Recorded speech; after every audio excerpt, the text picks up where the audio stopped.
some of the struggles that you face, you kind of already touched on that, but you were talking about, you didn't want to have to take loans, so you had to cut down on doing personal things in order to gain capital. And how did that affect your life at that point? And I guess what's the payoff? Because a lot of people struggle with that. Yeah, well, for me, especially for those who are super close to me, I'm totally typical air sign. I'm here for a party and I'm really musical and fun, but I'm also very strategic and I need to work with a plan. Yeah. And so for me, it didn't negatively impact me in a way that, I feel like I'm missing out on stuff. Mm-hmm. My approach is always that I know that I'm cultivating something large and that I can forego the little sacrifices because I know that the big thing is going to be the payout and the work. So,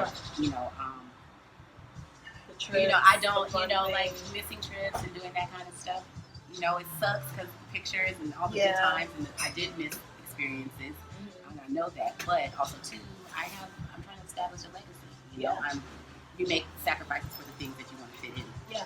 And that's how everybody's 24 hours go. Right. And so for me, it's just really a lot of diligence and a lot of planning and whining and complaining about when I want to go and do stuff with my friends, but also too, I'm glad that I have the love and support of people that understand, and I've never been placed in a situation where I felt, that I have to make a choice between if I don't go and do this thing that we can't be friends and that whatever. I've been supported well. Well, that's good. I've been supported well in that way, and so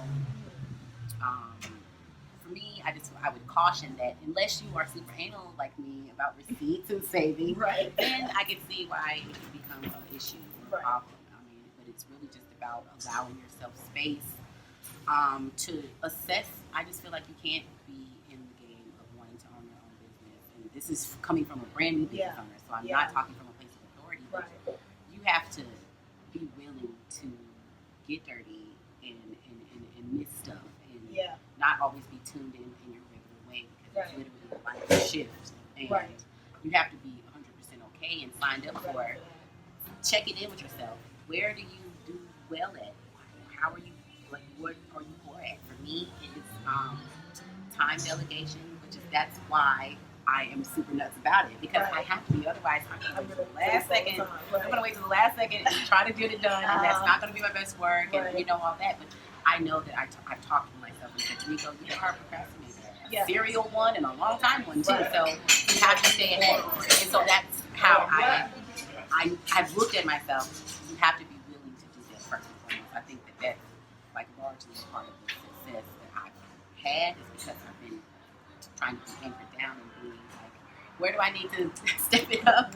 And where can I slack a bit if that's even the right word to use? Because I know that I know that I got it. I know that I got it. Like charismatic and person bubbly. I don't find that I have to really work too hard at that. That comes naturally to me. So I'm okay speaking with people and engaging and selling. But again, for me, planning out something 6 months in advance that requires me to make 200 orders or that takes some planning. I can't do that at the last minute. It will not work. So Okay.